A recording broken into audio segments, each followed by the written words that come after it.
Hey guys, tonight we're plunging face first into a time when the concept of dinner was more of a punishment than a pleasure. You're in the medieval world now, and the smell hits you first. Damp earth, smoke, sweat, and something sour you pray is just cabbage.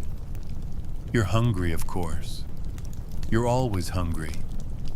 But the food here isn't just bad. It's a calculated risk. Every bite could mean sickness, parasites, or if you're really lucky, just a full day of stomach cramps. You probably won't survive this. So before you get comfortable, take a moment to like the video and subscribe, but only if you genuinely enjoy what I do here. And hey, drop a comment with your location and what time it is where you're watching from.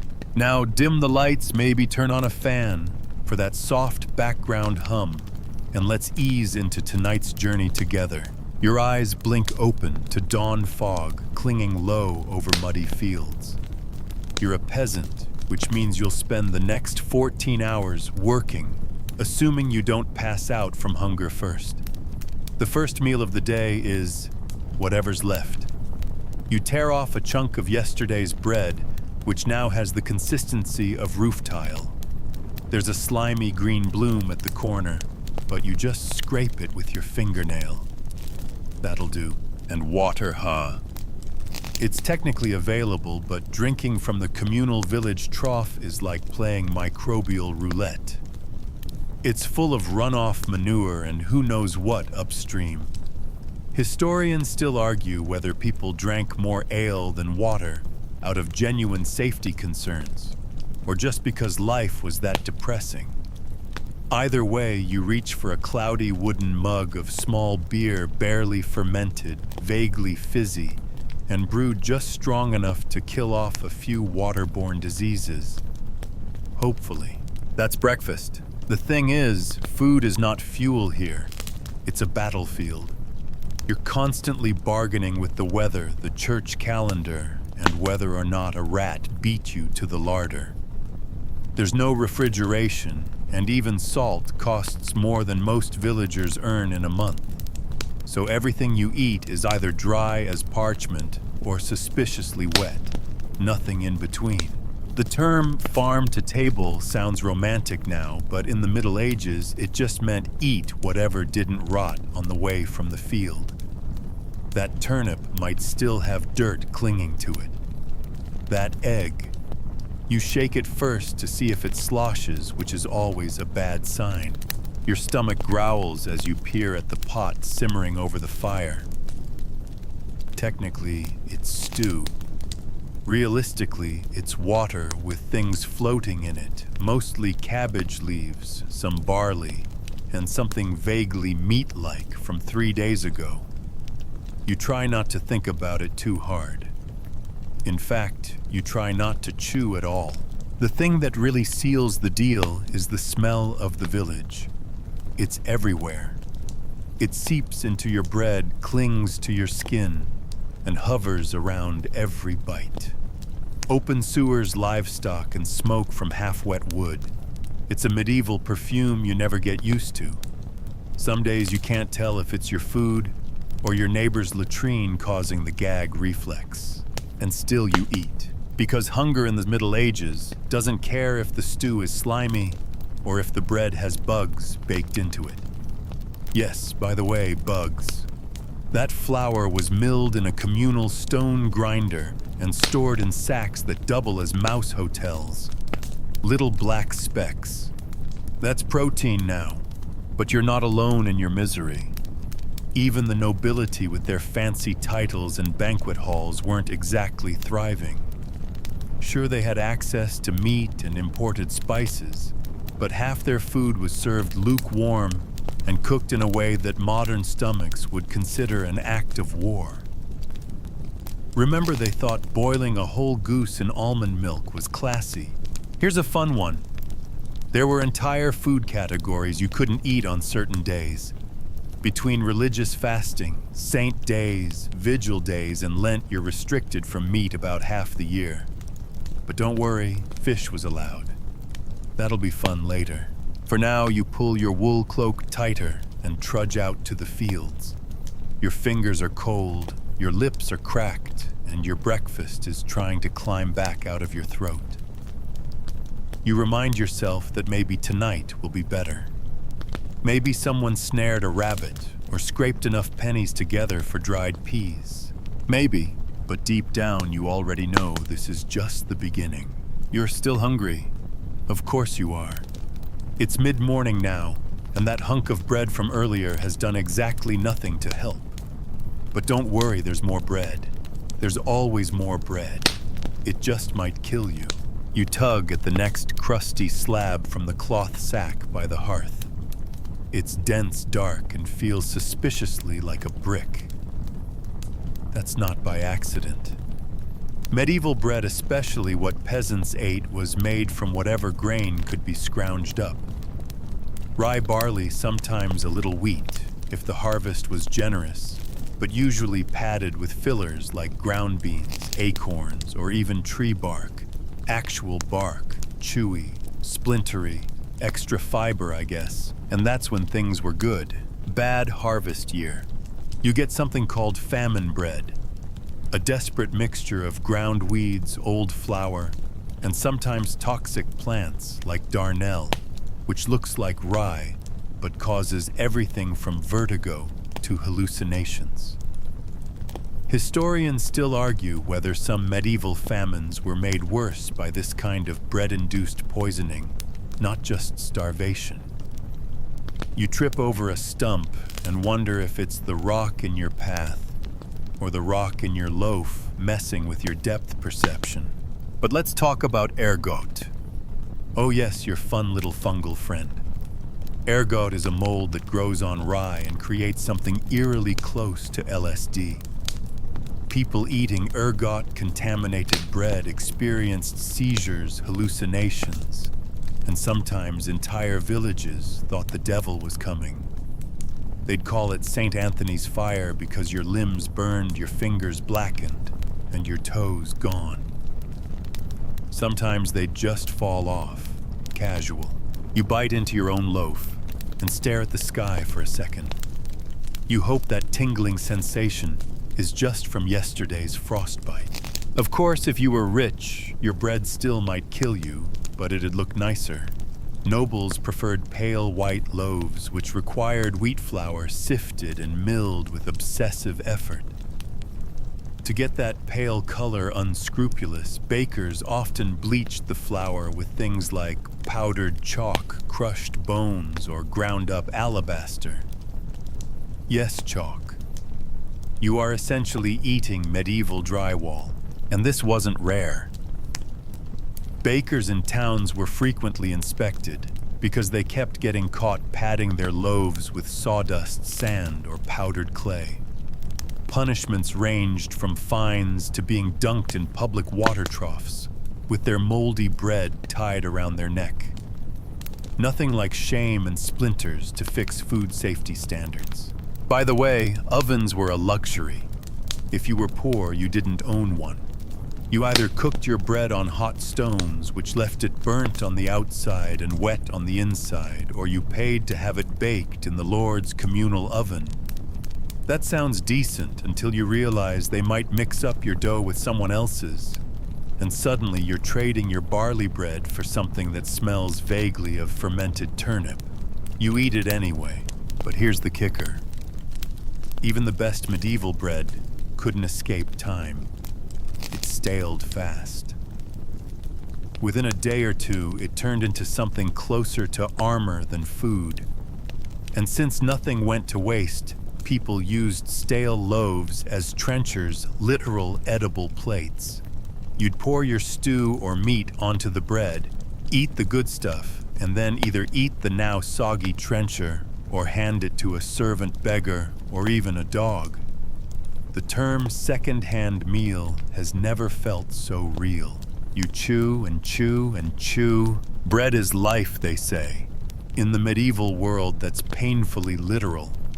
In a time when most people got 60 to 80% of their daily calories from bread alone, the quality of that loaf could mean the difference between surviving winter or seeing things that aren't there because the rye was laced with psychoactive spores. A distant bell tolls in the monastery.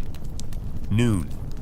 You've been working half the day on what amounts to a few bites of fungal concrete and a sip of yeasty beer. Your jaw hurts. Your stomach feels like it's lined with lead. Still, there's no alternative. You reach back into the sack for another piece. It crumbles a little. Something wriggles. You put it back. You know what would really hit the spot right now. A tall glass of cool, fresh water. Clear, odorless, and parasite-free. Too bad that doesn't exist. You stare at the bucket of water drawn from the nearby stream. It's cloudy. It smells faintly like wet dog and iron. And it's got things floating in it. Tiny things wriggling. A little drink wouldn't hurt, right? It might. It very well might. Water in the medieval world was one of the great gambles of daily life. While historians still argue whether most people truly avoided drinking water altogether, the risk of doing so was definitely real.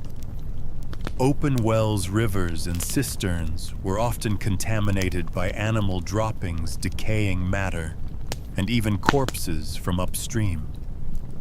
That stream you're eyeing so thirstily, there's a good chance someone just dumped a chamber pot into it 50 yards away. To be clear, there were towns with impressive aqueducts and wells. Monasteries, for example, sometimes had running water systems centuries ahead of their time. But your village, you're basically drinking a muddy soup of bacteria, iron, and regret, which is why beer became your default beverage. Small beer, to be specific, low alcohol, brewed fast, consumed constantly. Even kids drank it. And while it did reduce your odds of catching waterborne diseases like dysentery or cholera, it wasn't exactly refreshing or tasty. You know that yeasty, sour smell when someone forgets their gym clothes in a bag? Now imagine drinking that. Some households also made weak ciders or meads, anything to avoid raw water. Even herbal infusions like possets, think warm milk with ale and spices, were safer. Of course, if you were wealthy, you could afford wine.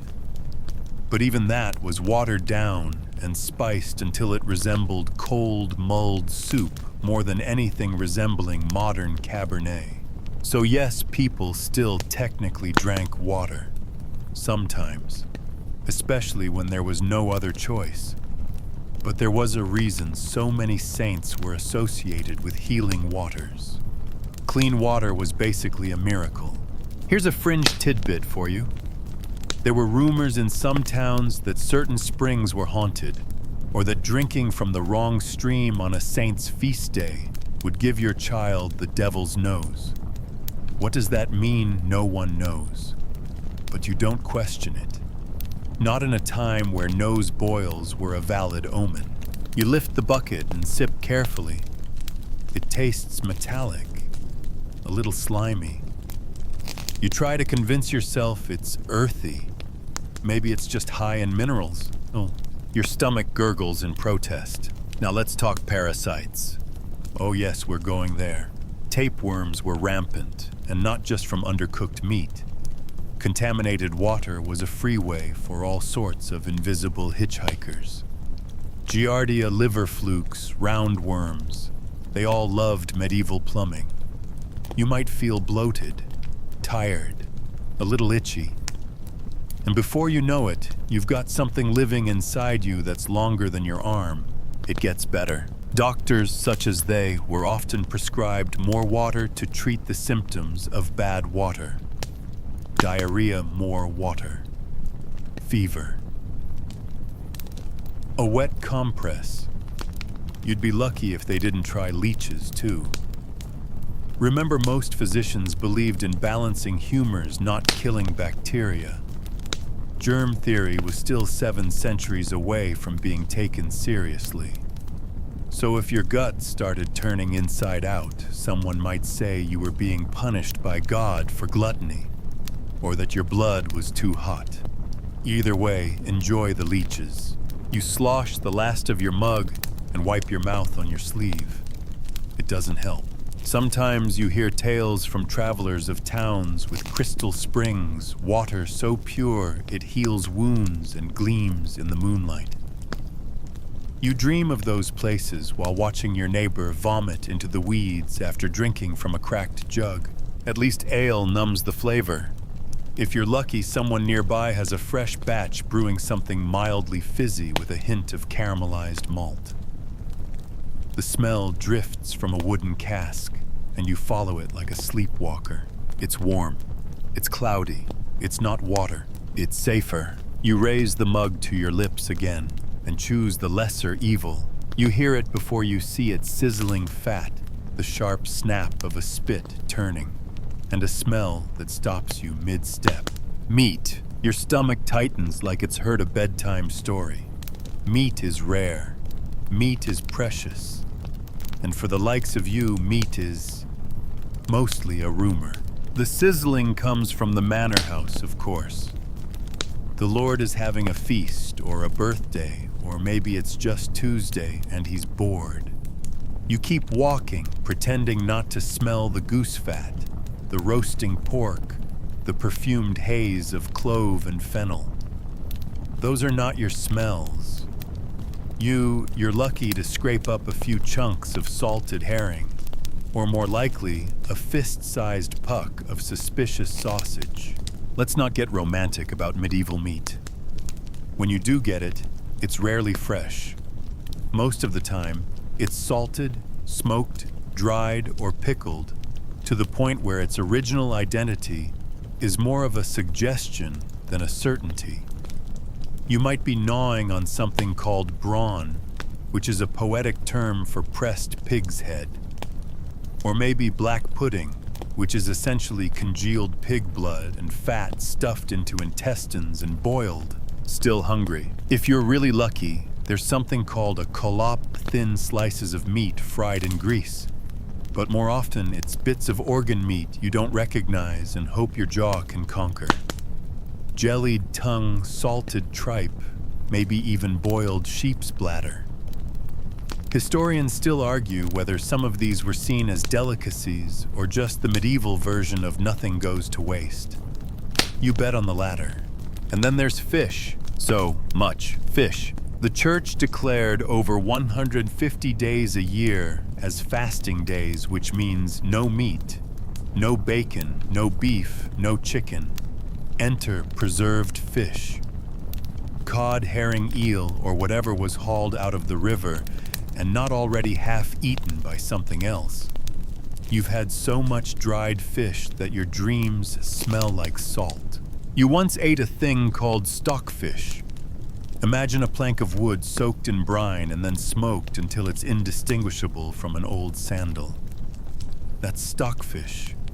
You had to hammer it with a rock just to make it chewable. You don't talk about that day. And while meat was rare for peasants, it wasn't automatically better for the rich.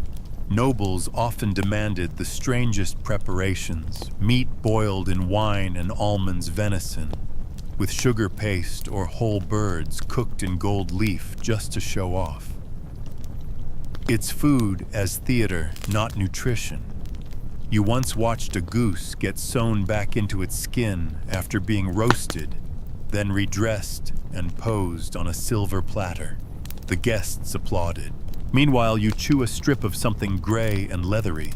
Is it mutton or just well-aged regret? Here's a quirky historical tidbit. Some medieval cookbooks like Le Viandier had recipes for mock meat dishes to trick monks during fasting days. Things like almond eggs, fish sausages, or even fake roast beef made from crushed walnuts and stale bread. No one was fooling anyone, but hey, at least it looked fancy. You gnaw through another bite and think about all the times you've heard someone in the modern world complain about overcooked chicken. You laugh. You can't help it. You'd sell your soul for overcooked chicken right now. The firelight catches a greasy string dangling from the stew pot. It could be tendon or part of a hoof. you decide not to investigate. But tonight you might just get lucky. A distant cousin has returned from the forest with a rabbit. It's scrawny, barely enough for 3 people, but it's meat. Real, warm, fatty meat. You imagine the crisp skin, the glisten of marrow, the sudden richness that coats your tongue and makes your body feel something like full for the first time in days. And then you remember today is a fast day. You look at the rabbit. You look at the priest. You look at the sky and wonder if just this once God would look the other way. So you've got your chunk of bread, maybe a sliver of dried fish. Your water's trying to kill you, and meat is just something you dream about on holy days. But surely there's flavor. A pinch of spice, a fragrant herb, something. Not really. Welcome to the land of flavorless gruel and bitter hope. Because unless you're rich, your food tastes like whatever it is. Turnips taste like turnips. Beans taste like beans. Everything tastes vaguely of smoke ash or the inside of a wooden spoon that's been used since your great-grandmother was born. Let's start with salt. You want salt. Good luck. Salt is precious. Salt is power. Entire towns were built around salt mines. Wars were fought over it. And unless you live near a salt works or have a kindly noble looking to offload excess, you're seasoning your food with whatever's on hand: onions, garlic, mustard seeds, or crushed nettles. If you're really daring, maybe a few crumbs of dried horseradish root. Spicy poverty. Historians still argue whether spices like cinnamon and cloves ever trickled down to peasants in any meaningful way. Maybe during a rare holiday meal or wedding feast. But for your day-to-day turnip stew, forget it. You'd need to sell your entire harvest to afford a single pouch of pepper. That's not an exaggeration. At one point, pepper was so valuable it was used as currency. Peppercorns could literally pay your rent. Here's a fun tidbit. Some cooks added ashes to soup, not for flavor, but to give it a smoky depth and maybe kill some microbes. It didn't work, but it did make the soup gritty gray and taste like someone boiled a fireplace. And no butter doesn't help. Butter is also expensive, and it spoils quickly. Peasant butter is often sour, flecked with grass, and stored in a clay jar that smells like wet goat. Lard is more common. It coats your tongue like candle wax and clings to the roof of your mouth long after you've swallowed. You stir your stew and watch as a thin scum floats to the top. That's the flavor layer. You scoop it up with your bread trench because spoons are rare and communal, and hope the bitterness isn't from whatever root was dug up too early. Nobles, of course, lived in a different world entirely. Their kitchens, staffed with dozens of servants, turned out elaborate subtleties, meals that looked like one thing and tasted like another. A roast that looked like a castle. A pie that oozed live birds. A fish molded from meat and dyed with saffron. To you, this is sorcery. To them, it's Tuesday. And spices, they had them all. Nutmeg, mace, ginger, saffron, long pepper, even cubebs, a spice that tastes like spicy soap and somehow made it into dozens of elite recipes. Quirky fact: saffron was so valuable that laws had to be passed to stop people from adulterating it with safflower and marigold petals. Saffron fraud. Imagine that being your job. But your stew doesn't have saffron. It doesn't even have salt. It tastes like what happens when despair meets a root vegetable and simmers all afternoon. You glance into the pot again. There's a slice of onion floating next to something squishy. Is that a boiled apple? A clump of barley? A slug? Nope. You're not checking. You just swallow and hope for the best. By late afternoon, your mouth is dry from all the chewing.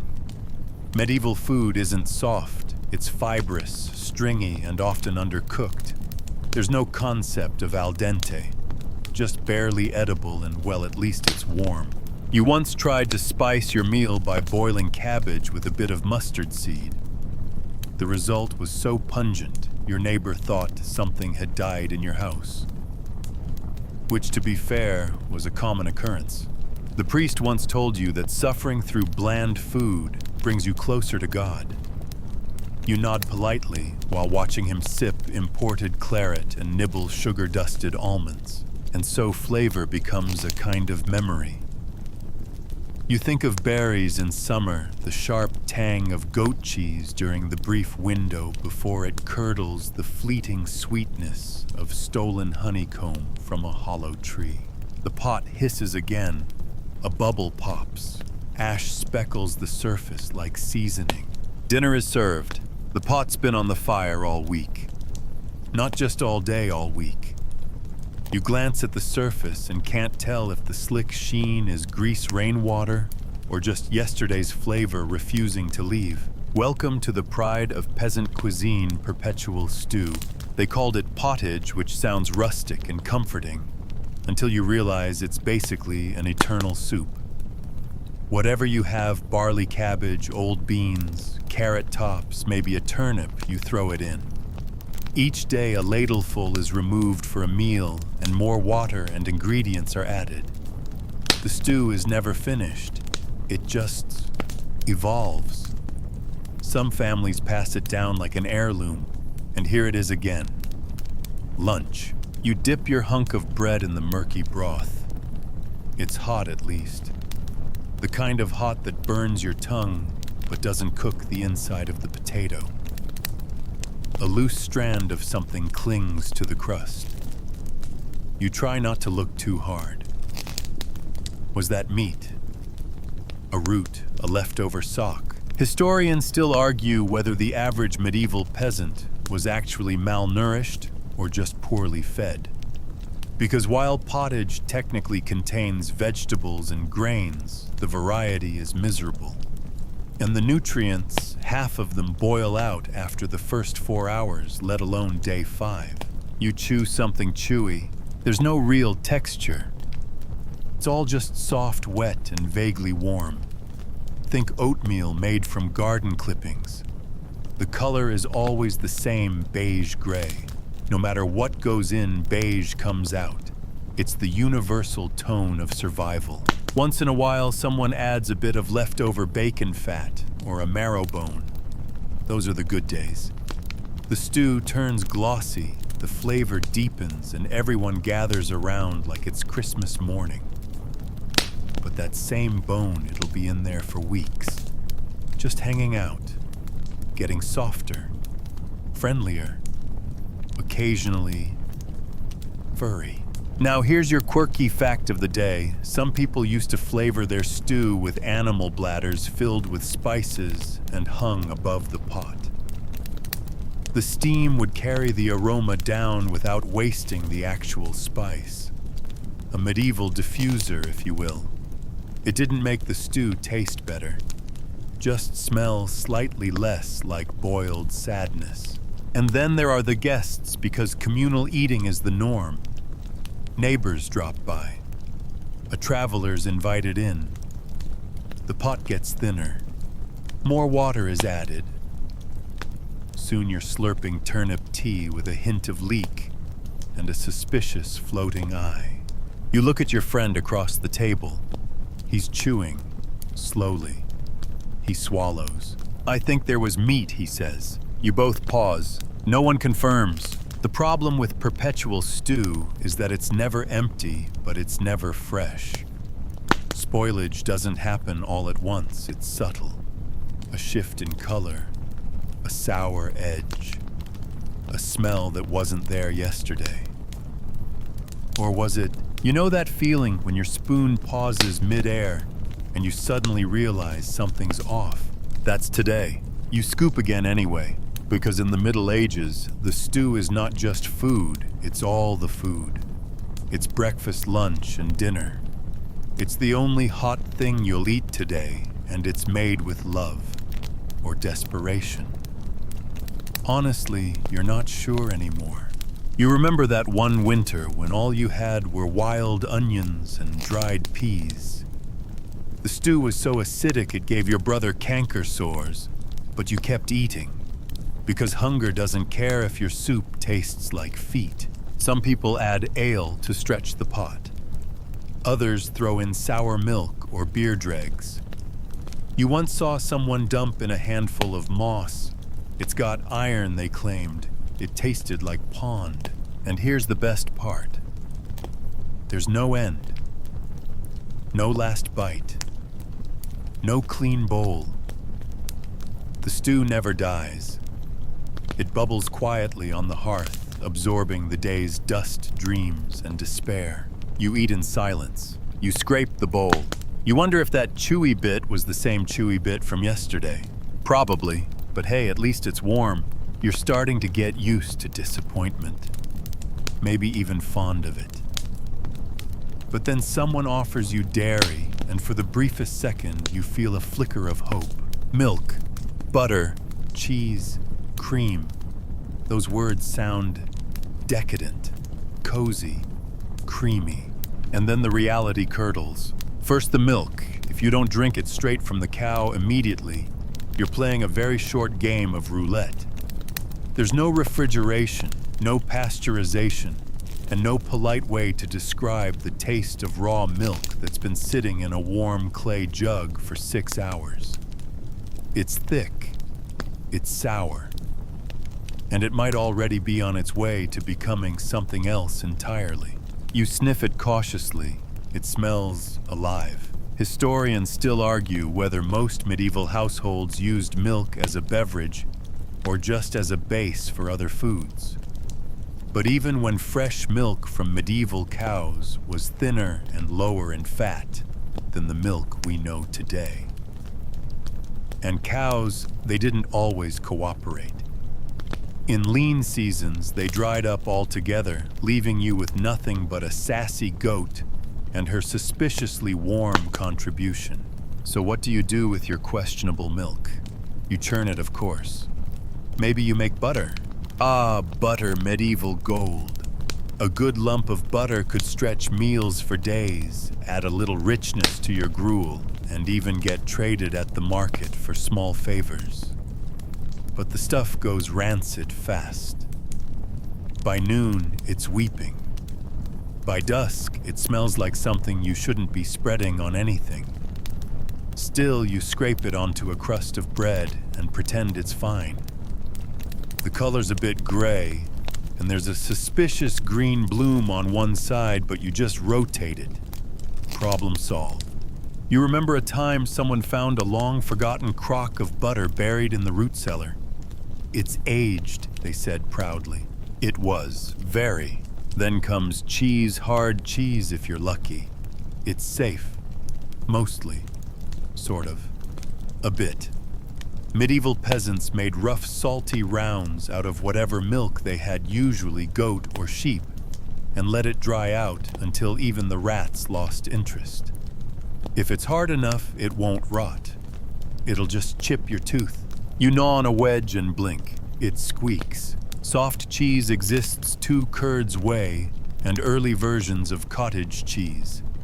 But it spoils quickly, attracting flies and that white fuzzy mold you only recognize after it's already halfway to your throat. Still, it's protein. You eat it. Moldy, that's penicillin now.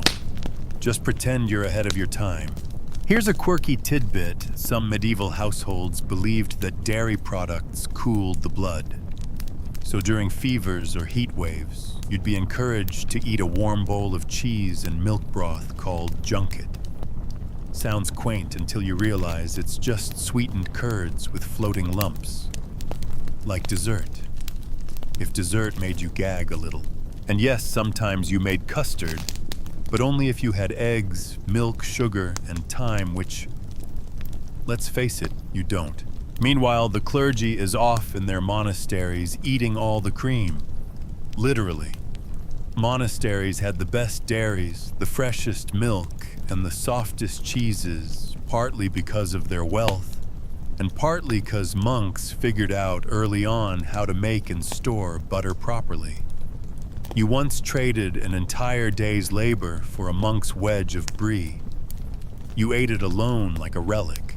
But most days, dairy is a gamble. Your friend once left a bowl of fresh milk near the fire, forgot about it, and came back to find a solid mass bobbing inside. Cheese, he called it. You called it an accident. Still, you eat, because you're hungry, and dairy, when it's not trying to kill you, is a small miracle. Cream thickens porridge. Butter softens hard bread. And cheese, well, cheese makes life worth tolerating. You finish your meal and wipe the spoon on your tunic. The taste still lingers faintly sour, faintly barnyard. You pretend that's the flavor of comfort. You've made it this far, half-starved, mildly poisoned chewing bark and sipping ash. And now just as your cousin snares a pigeon and your neighbor's goat starts producing milk again, the church says no meat for you. That's right. Welcome to fast day. Again. And not just today. Not just Sunday. You're staring down a calendar filled with over 150 no-meat days a year. That's almost half the year where bacon is banned, beef is blasphemy, and even thinking about chicken is morally questionable. The rules are strict, and if you live anywhere near a priest, you follow them. Or you risk public shame penance, or worse, an eternity with the devil, who probably serves you eternal pottage. Historians still argue whether people truly stuck to these food laws, or just found creative ways to bend them. Because let's be honest, humans are sneaky, especially when hungry. The church defined meat as anything from land animals, so no pork, no beef, no lamb. But fish, totally fine. So are aquatic birds, apparently. That's why people started classifying things like beavers and barnacle geese as fish. Yes, beavers, because they lived in water. So clearly that tail, that's seafood. You once heard about a noble's kitchen serving Lenten bacon, which was actually a cleverly disguised fish patty shaped like pork. And in monasteries, oh, the loopholes were legendary. Monks invented an entire menu of fish-based dishes so rich and creamy you'd never know it wasn't meat. They were fasting in style. You get boiled eel, or dried herring, or if you're really lucky, a slab of cold fish jelly, something pale, quivering, and slightly translucent. Imagine meat jello. Then imagine hating yourself. Here's your fringe fact.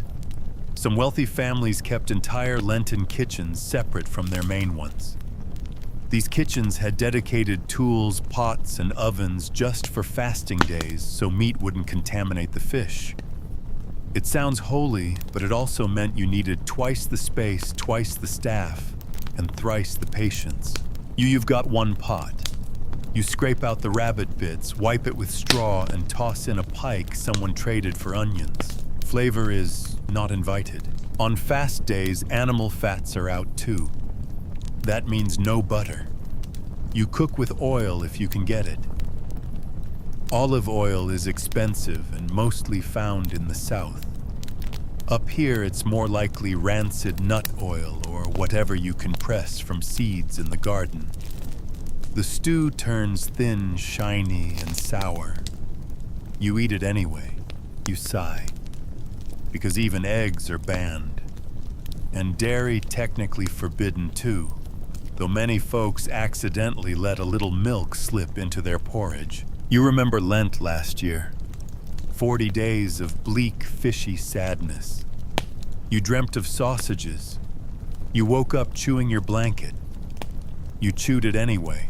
Even feast days get complicated. Sometimes you're expected to fast before a big meal just to earn it. And by the time the actual feast arrives, your body is so used to bland broth and salted cod that even a spiced carrot feels like a luxury. It's not that people didn't want to eat well, they just weren't allowed to, or couldn't afford to. You glance across the table. Your brother is peeling an eel like it's a banana. Your aunt is weeping over a bowl of parsnip soup. You sip your fish stew and pray for Sunday. And when it finally comes, when meat is permitted again, there's nothing left. The rabbit is gone. The neighbor's chicken vanished. Even the rats have cleared out. You eat another fish, because fasting never really ends. The first thing you smell is roasted meat. Rich, sweet, fatty air curling through the village like a ghost of better lives. Your stomach clenches. You haven't had meat in weeks, and now the Lord is throwing a feast. You're not invited. From your spot in the cold mud outside the manor hall, you watch flickering torchlight dance across stained glass. Inside, servants bustle with trenchers of roasted peacock spitted boar, and massive pies hiding smaller pies. Yes, medieval cuisine invented Inception food long before Christopher Nolan. The nobles don't just eat better, they perform their food. Whole animals are reassembled post-roasting to look alive again. A pig's head, complete with glass eyes, leers from a platter. Peacocks get redressed in their own feathers and posed mid-strut. Some banquets even paint the tongues red so they look freshly killed. You meanwhile chew your stale rye crust and try not to cry. Inside, wine flows like a minor river. There's spiced hippocras, honeyed mead, and watered-down ale so weak even the children drink it.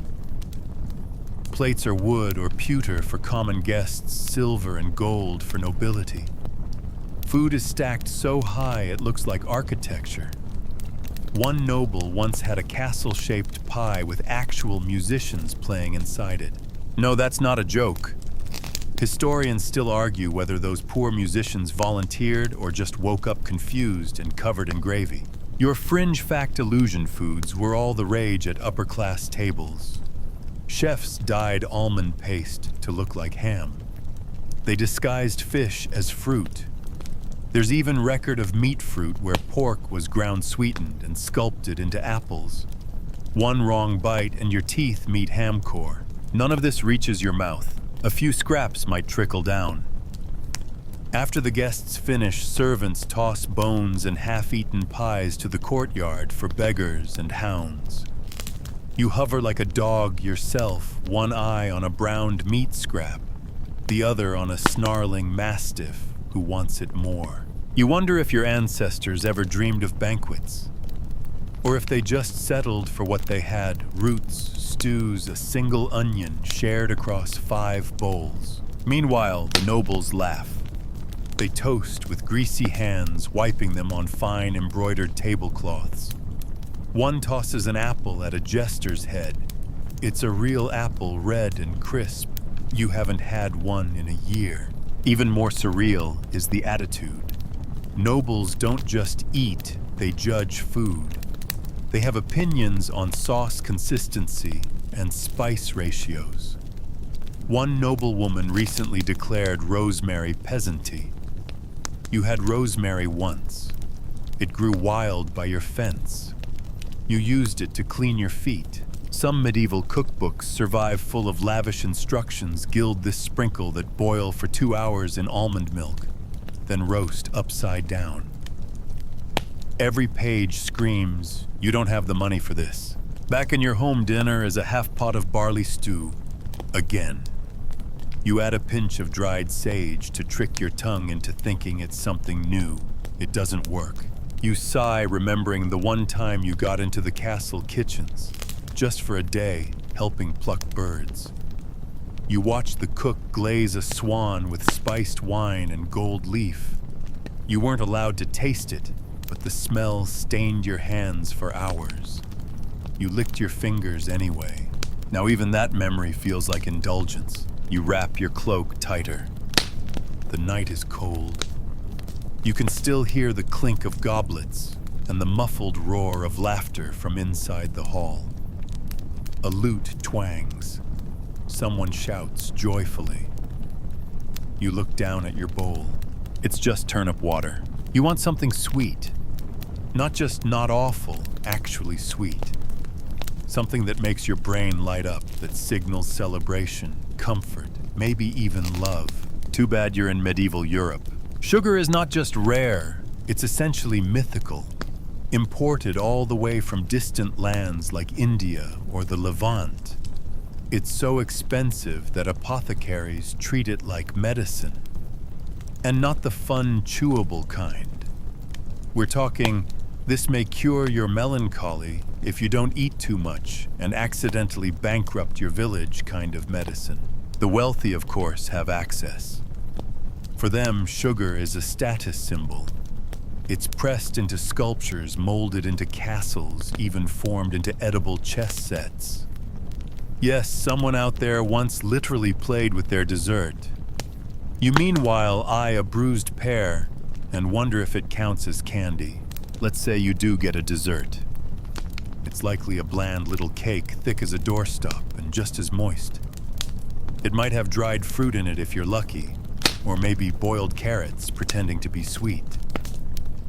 Medieval bakers did a lot of pretending.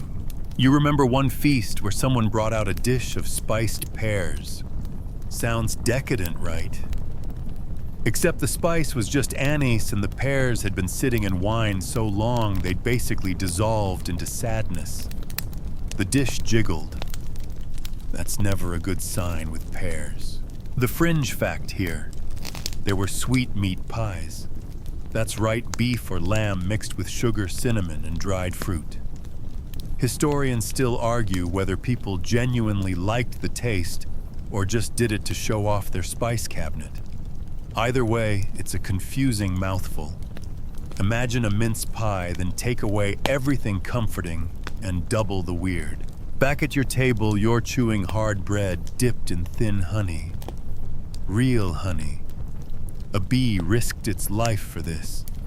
You eat it with reverence, even as a gnat drowns in the drizzle. For nobles, there's marchpane, an early form of marzipan made from ground almonds and sugar. Bakers shape it into animals, flowers, or ridiculous noble crests. Sometimes it's painted with edible gold. You're not sure what almonds even look like. You've never seen one unground. Your neighbor once told you about a candied rose petal she had at a monastery. It melted on her tongue, she said, sweet and floral and strange. You've never been more jealous.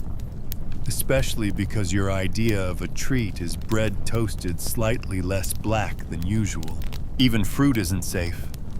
Most of what's available is sour, small, and seasonal. No oranges unless you're near the Mediterranean. No bananas, obviously. Apples, maybe. But they're usually soft bruised and oddly mealy. And don't get your hopes up about milk-based desserts. Medieval milk goes bad faster than a jester in front of a bishop. Cream turns butter molds and cheese sweats in the wrong way. Still, you remember one summer when your village had a bumper crop of berries. Blackberries, to be exact. Everyone picked them, and someone's mother made a rudimentary tart. It had no sugar, but it almost tasted like joy. You can still remember the way the juice stained your fingers, and how for once the bees buzzed around your meal like it was worth noticing. Of course, that was before the fire, and the famine, and the mold infestation. Even drinks aren't sweet unless doctored. Ale is bitter. Wine is sour. Mead is a distant dream. Sometimes your local wise woman will mix herbs and honey into a brew for health, which mostly tastes like regret. But it's better than nothing. So tonight after your turnip stew, you nibble on a sad dried plum that's been in the pantry since last Michaelmas. It's chewy. It's vaguely sweet. It sticks to your teeth like medieval taxes. You savor it anyway. Because in this world, dessert isn't just rare, it's almost a miracle. You've survived the bread choked down the stew, and even scrounged up a chewy piece of dried fruit. But don't celebrate just yet. Your real challenge is staying alive after you eat. Because in medieval kitchens, food isn't just food. It's also a potential biohazard. Let's set the scene. A wooden table, dim light, and a plate of something steaming. It smells tolerable. You take a bite. Is that chicken? Maybe. Could be rat. Could be squirrel. Could be chicken that ate a rat. You don't know, and frankly, you don't want to. The truth is, food poisoning lurks in almost every bite. There's no refrigeration, no expiration dates, no hand sanitizer. Meat is salted, smoked, or dried to death. And if it's not, it's already turned the corner into bloated and vaguely blue. You once heard someone call that high meat, like it's a delicacy, like the smell doesn't punch you in the face. Here's your mainstream fact: Salmonella, E. coli, and botulism were all very much on the menu, just unnamed and unstoppable. Medieval doctors had no concept of bacteria. Illness was caused by bad air or a misaligned planet or your sins. Never the 4-day-old pigeon pie. You've probably seen rats in the kitchen. You've definitely seen flies. There are no screens on windows, no sealed containers, no 5-second rule, because the floor is the plate half the time. You once watched a dog lick a bowl and someone filled it with soup right after. That person is still alive somehow, but you're not betting on their long-term prospects. And leftovers, they're sacred. Nothing is wasted. That stew from Monday might stretch to Friday, assuming it doesn't walk off on its own. The longer it sits, the stronger it gets, both in flavor and danger. The fringe tidbit. Some people genuinely believed that eating rotten food could toughen your stomach. There are tales of nobles boasting about eating game that had hung for weeks, as in it was once hunted and then literally left to rot in a shed to develop flavor. Historians still argue whether this was culinary bravado or sheer ignorance. Probably both. Then there's the bread again. Sorry, yes, we're back to bread. Because mold isn't just gross, it's psychoactive. Ever heard of ergot? It's a fungus that grows on rye and causes convulsions, hallucinations, and in extreme cases, death. Some scholars think outbreaks of ergotism inspired witch trials. You're just trying to get through breakfast. You dream of clean food, clean surfaces, clean water. But your bucket comes from a well shared with the sheep. And the neighbor's latrine isn't exactly far upstream. The taste of every meal has a murky undertone. Is it salt or something worse? Even the air in the kitchen smells suspicious wood smoke, mixed with meat fat, mixed with something else you can't quite place. The cook waves away flies with a rag that hasn't been washed since Candlemas. You're not sure when Candlemas was, but the rag smells like it's still happening. Sometimes, if you're really unfortunate, you get meat pie surprise. The surprise, it's spoiled. Or worse, it contains ground-up organs that were supposed to be thrown away or never removed in the first place. You once bit into something chewy and made the mistake of asking. It was a lung. A lung. You don't eat lung anymore. You've learned to test everything with your nose. And then again with your fingers. And then again with your courage. At feasts, it's even more dangerous. Platters sit out for hours.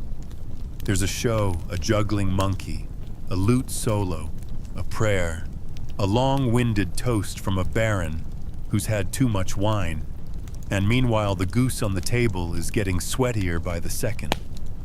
You saw someone get violently ill once after one of those banquets. The next day, their chamber pot contents were described as evil.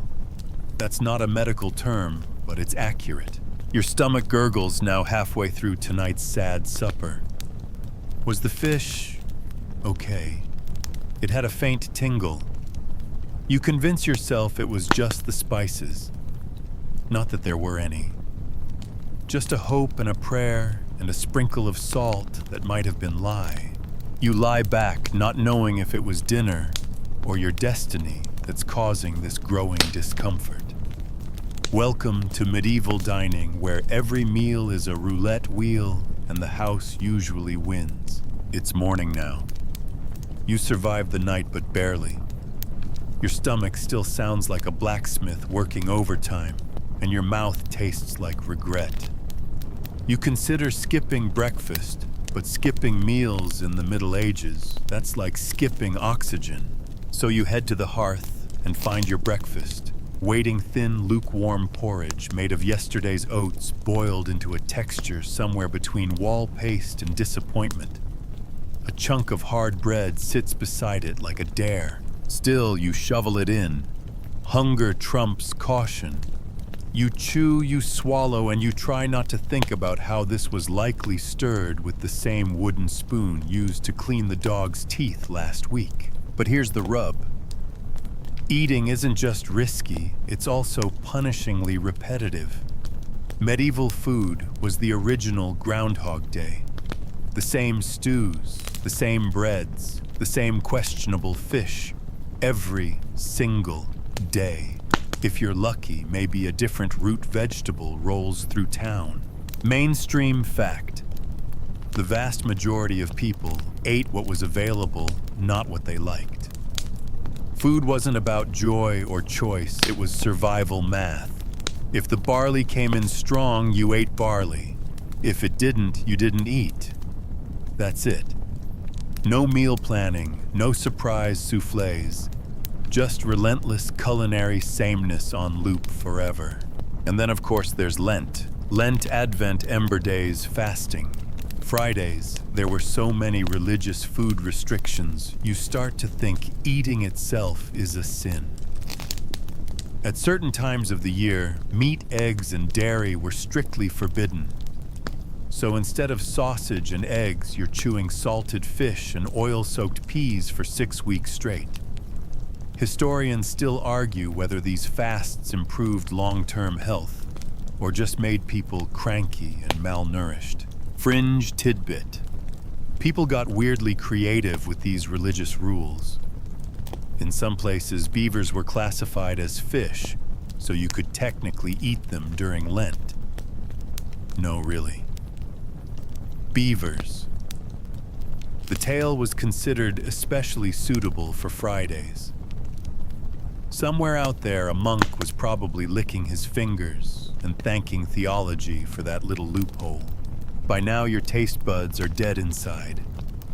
Nothing excites them. Salted herring, meh. Onion and cabbage pie. You guess it's food. And everything tastes like ashes anyway, thanks to all the smoke clinging to the rafters and settling into your pores. On good days, someone adds a few spices if you're rich.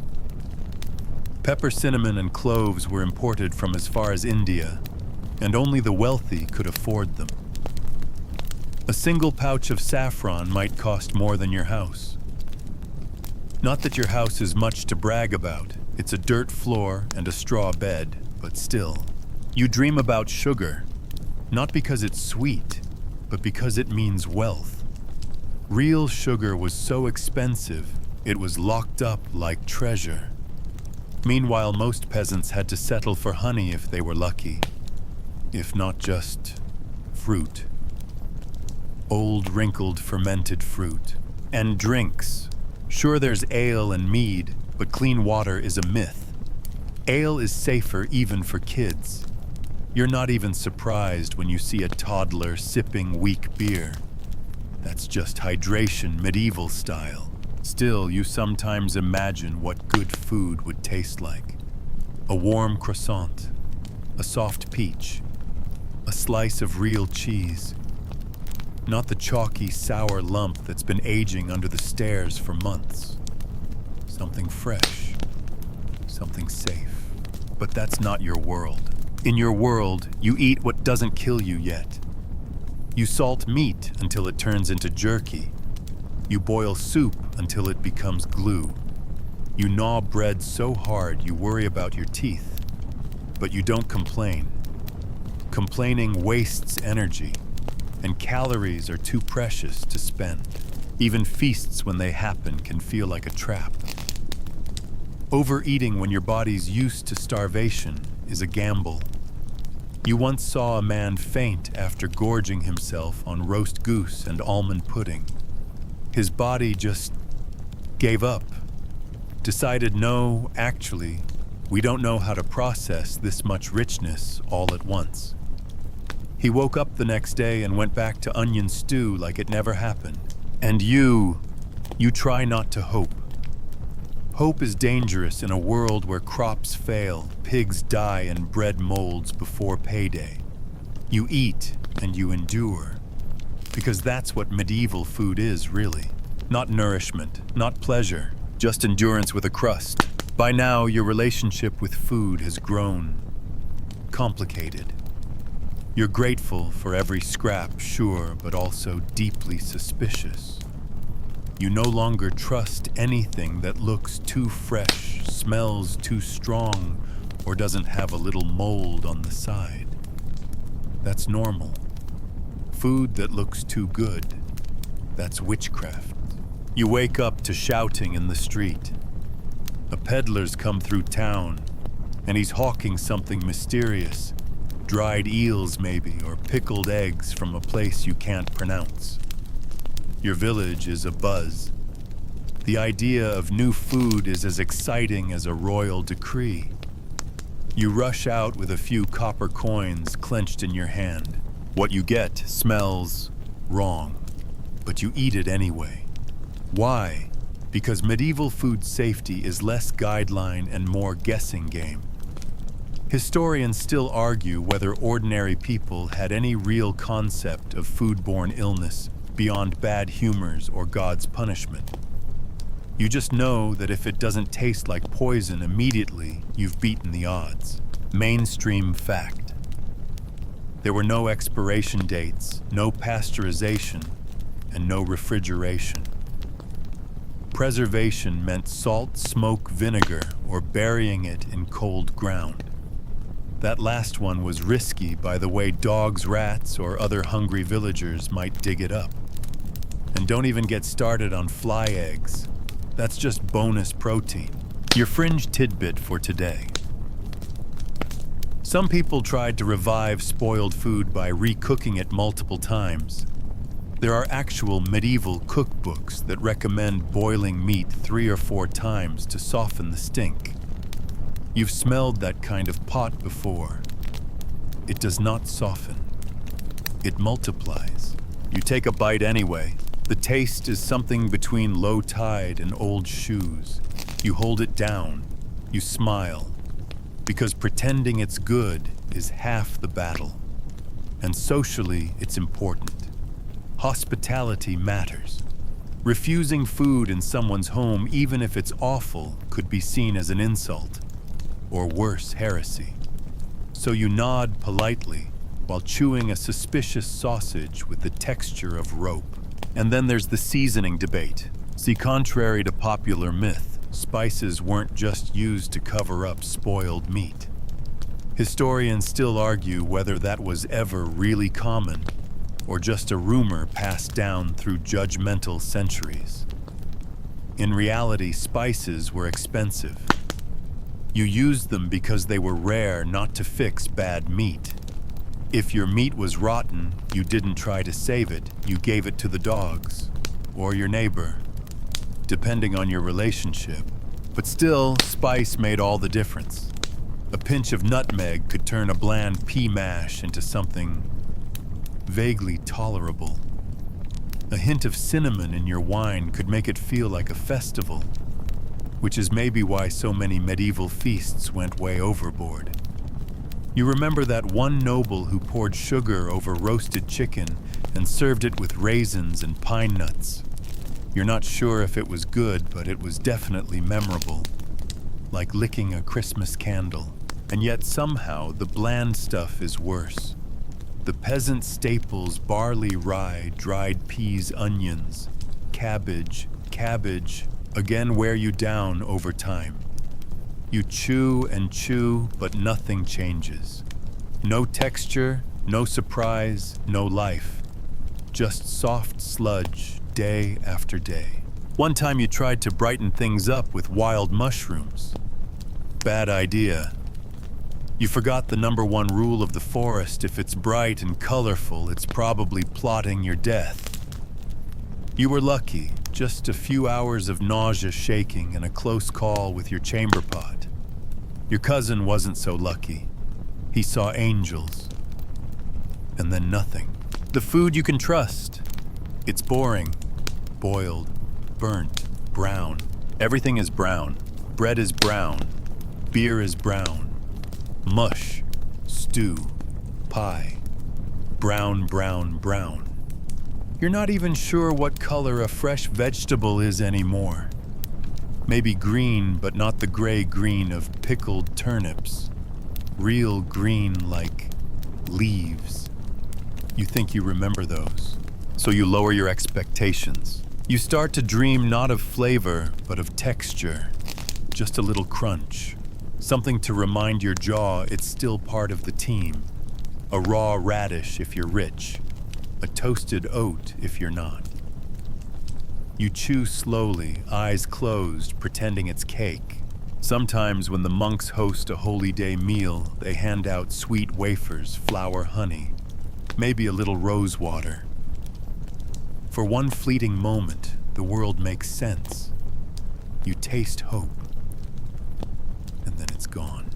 You never see another one. You go back to cabbage, and you survive, because that's the real miracle of medieval food. Not that it nourished you, but that somehow you learned to live with it. At this point, you've stopped dreaming about flavor. Now you dream about not getting sick. Because medieval food might not kill you with taste, but it might just take you out from the inside.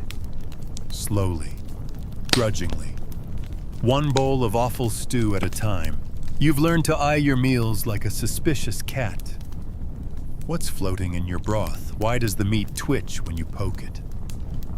And how is it possible for porridge to smell like wet dog? You don't ask. You just eat. Or pretend to. You've mastered the art of chewing in silence while sliding the worst bits under the table. The chickens appreciate it. One mainstream fact. The average medieval peasant's diet was horrifyingly monotonous. Bread, ale, onions, cheese if you were lucky, and the occasional hard-boiled egg. Over and over and over. The church calendar didn't help either. Nearly half the days of the year were some kind of fast day, no meat, no eggs, no dairy, just fish. Or if fish was too expensive, water creatures like beavers. Yes, beavers. Historians still argue whether medieval people really believed beavers counted as fish because of their tails, or whether they just pretended real hard so they could eat something. And then there's Lent. Lent turns your already bleak menu into a game of survival. Butter banned. Milk sinful. Cheese a one-way ticket to confession. You're left with dried peas, dried beans, dried sole, and fish. Always the fish. Here's the kicker, though. Not everyone followed the rules. Your town's priest, you've seen him sneak meat past the church door wrapped in linen and hubris. The wealthy often bought papal indulgences or found workarounds. One noble declared that whale counted as fish and served it roasted on Fridays. Another insisted that baby geese hatched in water were aquatic. It's flexible theology. Delicious, but flexible. Let's talk about the worst-case scenario famine. Fringe tidbit. During major famines, people ground up bark hay, even animal bones, to mix into their bread. You heard of one village where folks added clay to their flour just to fill their stomachs. It didn't taste like anything, but it stopped the cramps. Sort of. During one particularly brutal winter, your cousin made soup from boiled leather. You remember chewing your belt for solidarity. It was chewy. That's the nicest thing you can say about it. And when things get really bad, that's when the quiet stories start. The whispered ones. You've heard rumors of graves being reopened. You've heard the word long pig muttered with eyes cast downward. You don't believe them. Not really. But you also never visit that one barn on the edge of town anymore. The line between hunger and madness, it's thinner than a communion wafer. Still, you push on. You find creative solutions. Stale bread gets soaked in beer and mashed with onions. Yesterday's stew becomes today's pie filling. If it moves, you salt it. If it smells, you spice it. If it's still breathing, you thank it. Sort of. You've started looking at birds differently. Not majestic or beautiful, just snack-sized. You see a squirrel and think, if I had a net. In fact, you're developing a weird sixth sense for what might be edible. You smell herbs in the wind and track them like a hound. A stranger drops a chestnut and you dive like it's gold. You once ate moss. It wasn't good, but it wasn't poisonous. That counts as a win. Sometimes a traveling merchant brings in something strange and orange. You hold it like treasure. You've never seen color like that. You don't even eat it right away. You stare at it for hours. You peel it slowly. You cry. Not because it tastes good, but because for once your mouth doesn't panic. It's not all bleak, though. There's something comforting in the routine. The smell of barley bread in the oven. The shared meal by firelight. The quiet laughter over watery stew. Everyone's equally miserable, but at least you're miserable together. Food becomes a glue, a social bond that somehow keeps your world from crumbling. And every once in a while, there's a festival. You live for those days. The colors, the music, the smells that make your stomach ache with joy. A roast turning on a spit, honey dripping over baked apples. Wine. Real wine, not the sour peasant vinegar you usually drink. You eat until you can't move. You dance, you burp. You thank every saint you know. And you know deep down that it'll be months before you taste anything like this again. But it doesn't matter. For one night you've lived. You go to bed full. And that's a rare, exquisite kind of peace. But tomorrow it's back to lentils. So here you are, staring down the contents of your wooden bowl, which smells vaguely like mildew and regret. It's something thick, something brownish. Could be bean paste. Could be last week's gravy revived by a liberal splash of beer. Could be both. You don't ask questions anymore. And honestly, you're a little too tired to care. That's the thing about medieval food, it wears you down. Not just your stomach, but your spirit. There's no excitement to it. No anticipation. Just repetition. The same porridge. The same turnip soup. The same bread that could double as roofing material. You eat to survive, not to enjoy. You glance at your neighbor, chewing with the slow determination of a prisoner. You share a half smile, the kind of smile that says, "It's bad, but at least we're not dead yet." It's basically the town motto. Mainstream historical fact, while nobility had access to elaborate feasts, whole roast swans, fruit, jellies, shaped like castles, sugar sculptures taller than children. Those weren't daily meals. They were events, performances. And even then, most of the food was room temperature by the time it reached the table, thanks to being prepared hours in advance. Historians still argue whether medieval cooks actually understood seasoning beyond salt and sugar, or just relied on spectacle to mask mediocrity. For you, of course, there are no sugar sculptures, no jellies. The height of luxury is finding a crust of bread that isn't infested with flour mites. Fringe fact, you once heard a baker swear he just sifted the weevils out like sprinkles. Adds protein, he said. You don't buy bread from him anymore. Today's meal includes a rare treat, a dollop of green sauce. You're not sure what's in it. Parsley, maybe sorrel, possibly crushed hope. Whatever it is, it livens up the boiled parsnips. You savor the tangy bitterness like a vacation for your tongue. Your friend across the table mutters, "Remember that eel pie we got last?" Michaelmas, you do. It was suspiciously gelatinous and left you sick for 2 days. But it had flavor, so you look back on it fondly. Funny how low the bar's gotten. A dog whines under the table. You toss it a chunk of stale crust. Even he sniffs it first before nibbling. Poor thing. He deserves better. You miss fruit, apples, pears, maybe even a plum if you're dreaming big. But it's the middle of winter. Nothing grows. So you eat dried peas and pretend they're sweet. Your teeth feel like they're made of chalk. Everything crunches wrong. Once a noble passing through dropped an orange peel.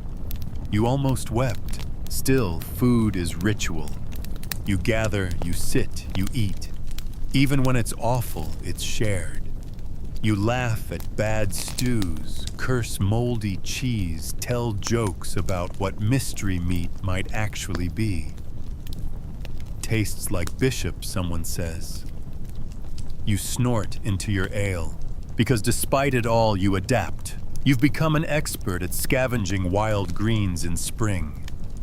You know how to dry mushrooms, how to spot which roots won't kill you, how to ferment cabbage without making the house smell like despair. You've grown resilient, wily. You've stopped caring what things look like, only how long they'll keep. You've even developed favorites. That one neighbor's barley cakes with onion ash. The way your grandmother adds mugwort to her porridge for that faint medicinal tang. The cold broth you drink after a fever, sour and soothing. It's not gourmet, it's survival, but it's yours. Every once in a while, someone finds honey, or brings back a strange spice from the market, or there's a new piglet. Those moments crack the gray like sunlight through clouds. You treasure them, hold them in your mouth as long as you can. And maybe most strangely of all, you've come to respect the food, even the worst of it, because it's hard-won, grown by hand, cooked over open fire, eaten with a patience that modern folk would find impossible. You chew slowly, methodically. There's nothing else to do. You have no sugar to chase, no sauce to drown it in, no wine pairing. Just you, your teeth, and your taste buds playing defense. The bowl's empty. You scrape the last bit with your spoon because waste is sin. You lick it clean, not from hunger anymore, but from habit. That's medieval life. The worst food, the best discipline, and still somehow you're here, alive, fed, sort of. The fire crackles low in the hearth, now casting a soft orange glow across the uneven floorboards. You lean back against a lumpy, straw-stuffed mattress, your stomach no longer empty, though it wouldn't dare call itself satisfied. But somehow, that doesn't matter as much anymore. Your fingers smell faintly of smoke and onion. There's a trace of barley on your breath. It's quiet, except for the creak of the beams and the distant rustle of a barn owl in the rafters. You close your eyes. You've endured wormy bread, suspicious meats, and cabbage stew so sour it could curdle your dreams, but you've endured. Every meal, no matter how bland or bitter, was a small defiance of hunger, a little act of survival. And in a world where famine always lingered, just a season away, That was no small thing. So now, with your belly warm and your limbs heavy, you let your thoughts drift. You think of the gardens you'll tend in spring, the handful of berries you might sneak in summer, the smell of stew thickening over coals in winter. You think of tomorrow's bread, probably hard, probably dry, but real. And as the last of the fire fades to embers, and the night wraps around you like a thick wool blanket, you let go. The world slips a little softer. The air hums low with rest. And you sleep full enough. Not well fed, but well earned. End of script. Sweet dreams.